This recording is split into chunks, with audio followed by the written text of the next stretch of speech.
Hello and welcome to another video. Today I'm going to discuss about the match between Roma versus LECCE.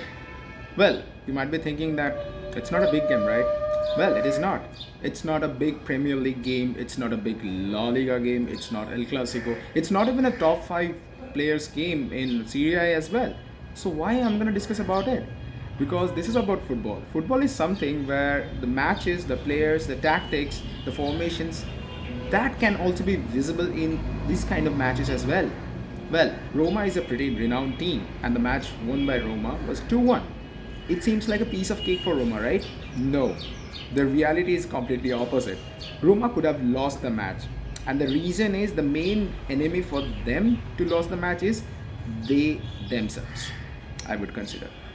Because actually Roma has started the game with 3-5-2 formation fronting Dybala and Lukaku, which eventually shifted a little bit change.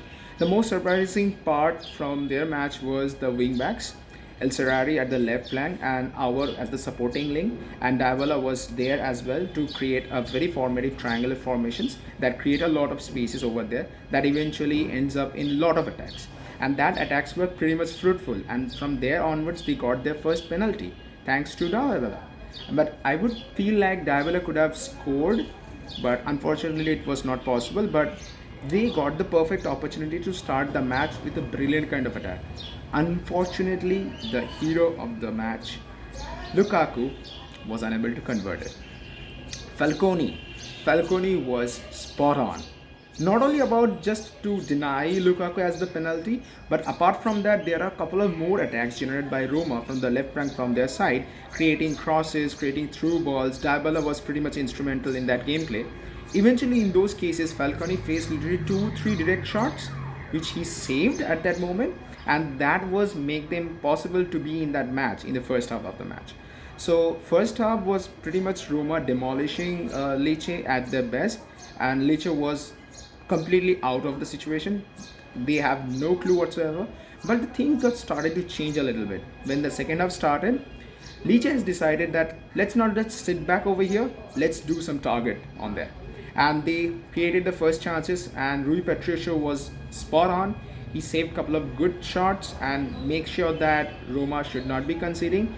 But the twist in the story happens in the 78th or the 74th minute when Roma conceded a goal exactly against the flow of the match, because Roma contributed too many players to the attacking zone. So they are lacking a lot of bodies behind the back. So that blunder, the Lecce player exploited badly. I mean, he was the player who actually take a ball and run for say 15-16 yards and create spaces, and from there they scored the goal.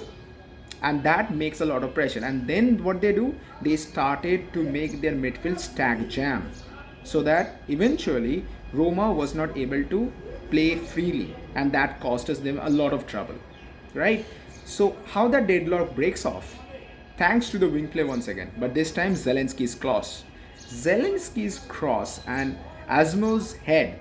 Please, if you guys able to replay the match, please go for it, check it out. The head they scored, that was so good.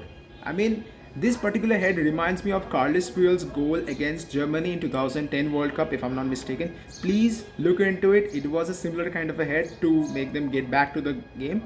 And eventually the last phase, and that happens to the extra time, I mean the injury time, and it was pretty much done for the match. So they able to figure it out, the how to rise from the ashes.